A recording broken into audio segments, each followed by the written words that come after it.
ఎవడు రారా భరత జాతిని కప్పమడిగిన తుచ్చుడు, ఎవడా పొగరు పట్టిన చల్ల దొరగాడెవ్వడు.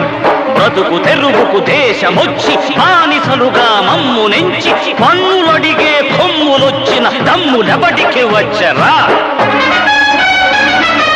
అడుగు జీవులు భగ్గుమంటే ఉడుకు నెత్తురు ఉప్పెనైతే ఆ చండ్ర నిప్పుల దండ్ర గొడ్డలి పన్ను గడతది చూడరా. అన్నా